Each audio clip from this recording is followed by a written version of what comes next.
Beberapa orang terlihat sedang mengantri untuk mengikuti sesi wawancara kerja di sebuah perusahaan. Sebuah berkas lamaran dengan tulisan, "Tidak lolos," disilang merah. Chol Ho Kang, seorang pria yang seharusnya berada di puncak kehidupan. Tapi kenyataan berkata lain. Wawancara kerja yang diharapkannya berakhir dengan kegagalan lagi. Suasana berganti drastis ke medan pertempuran berdarah. Ia berdiri kaku, terlalu kaget untuk merasa takut. Bingung, tak tahu apakah ini nyata atau mimpi buruk. Hingga sebuah bola api besar meluncur ke arahnya. Bahkan saat maut menghampiri, ia tidak bergerak sedikit pun. Dalam batinnya, ia masih berusaha mencerna situasi yang terjadi. Seorang pria besar berwajah garang meneriaki pemuda itu. Tanpa aba-aba, pria itu kemudian menghantamkan tinjunya ke wajah pemuda itu. Dengan nada membentak, pria itu berkata, "Fokuslah jika kau tidak ingin mati."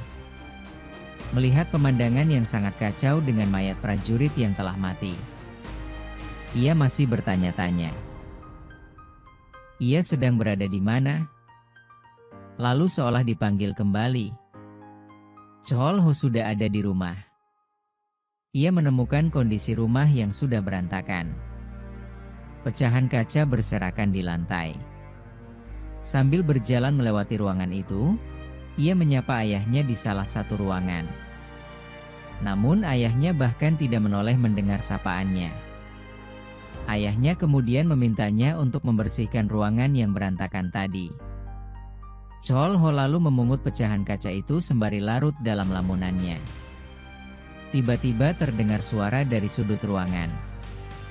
Sosok wanita sedang duduk dengan ekspresi suram itu adalah adik Chol Ho. Dengan sangat terkejut, Chol Ho nampak sangat kesal karena tidak menyadari keberadaannya. Kemudian adiknya berkata, Min So dan ayahnya tadi datang. Chol Ho berjalan mendekatinya dan bertanya, apa yang bajingan itu inginkan? Apa ia melakukan sesuatu? Sambil berdiri ia menjawab Chol Ho dengan berucap bahwa mereka hanya menjatuhkan benda ini. Ia kemudian meminta Chol Ho untuk tenang. Chol Ho beranjak pergi.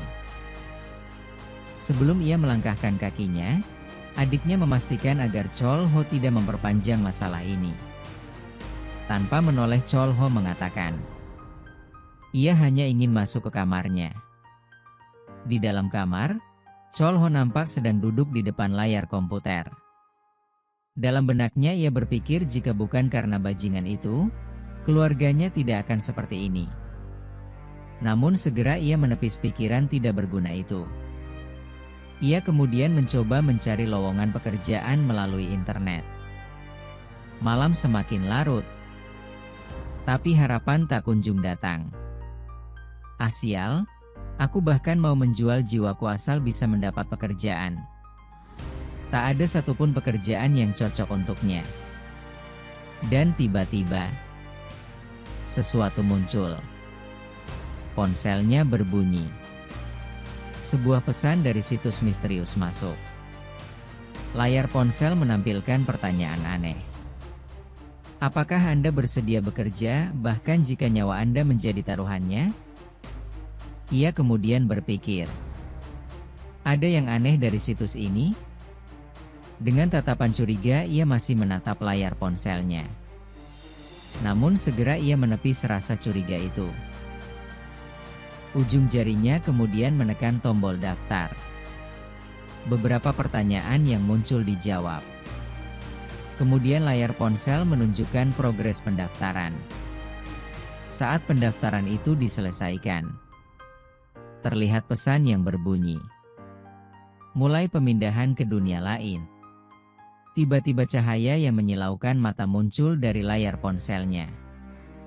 Saat matanya terbuka, ia menyadari satu hal. Ia bukan lagi Chol Ho Kang. Ia telah menjadi seseorang bernama Parson. Sambil menatap kastil dengan benteng kokoh di depannya, Chol Ho masih terpaku di tempatnya sambil mengingat bahwa tadi dia sedang menjawab pertanyaan dari situs pencari kerja. Apakah aku sedang bermimpi? Kemudian ingatan samar masuk di pikirannya. Parson? Nama yang muncul dalam ingatan Chulho. Kurasa aku memiliki ingatan dari orang ini. Diketahui kehidupan Parson tidak berbeda dengan Chulho di dunianya. Ia hanya memiliki seorang adik dan ibu yang sakit-sakitan, serta seorang ayah yang jahat. Keluarga Parson berada di status sosial yang rendah. Kemudian Chulho alias Parson masih belum sadar seakan ini semua hanya mimpi. Lalu pria besar kembali meneriakinya dan memerintahkannya untuk fokus dalam pertempuran. Lalu Chulho kembali tersadar, ia berpikir bahwa ini semua terlalu nyata. Fokusnya saat ini hanya bertahan hidup dan memikirkan hal lain setelah ini. Terlihat rekan-rekan Parson berusaha bertahan dengan perisai di tangannya. Hujan panah berasal dari benteng menerpa pasukan mereka. Menara pengepungan ini satu-satunya tempat berlindung dari anak panah. Terlihat pria gendut memanggil Parson, kemudian berkata, "Apakah ini pertama kalinya kau menjadi tentara bayaran? Apa kau baik-baik saja?" Dengan gugup Parson mengiyakan perkataan pria tadi, dan menjawab bahwa ia baik-baik saja. Diketahui pria tersebut merupakan sersan senior yang bernama Sergen. Ia juga anggota kelompok tentara bayaran. Kemudian Sergen memerintahkannya untuk berani menghadapi musuh. Saat tangga sudah siap, kau harus langsung bergerak. Dijelaskan bahwa misi dari tentara bayaran ini adalah menggunakan menara pengepungan untuk memanjat dinding benteng, lalu masuk dan membuka gerbang dari dalam.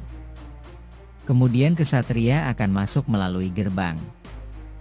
Dan kelompok mereka harus bertahan sampai saat itu. Akhirnya menara pengepungan sampai di depan benteng.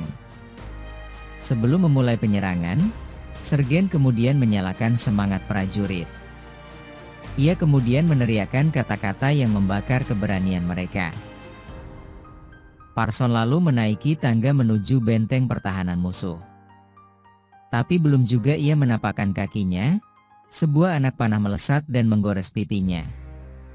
Dengan mata terbelalak, ia berujar dalam hati, "Pipiku terasa sakit, jika ini mimpi mengapa sakitnya begitu nyata?" Dia kemudian berpikir jika ia mati di sini, apa yang akan terjadi padanya. Begitu jembatan diturunkan, para pasukan mulai menyerbu ke arah musuh. Satu persatu prajurit tumbang. Dengan tekad tak ingin mati, Parson mulai maju dan menerjang lawannya. Ia tidak berniat mati tanpa mengetahui apa yang sedang terjadi kepadanya. Ia kemudian mencoba menyerang salah satu komandan musuh, akan tetapi tombak yang dipegangnya tak mampu menembus sirah besi yang digunakan komandan.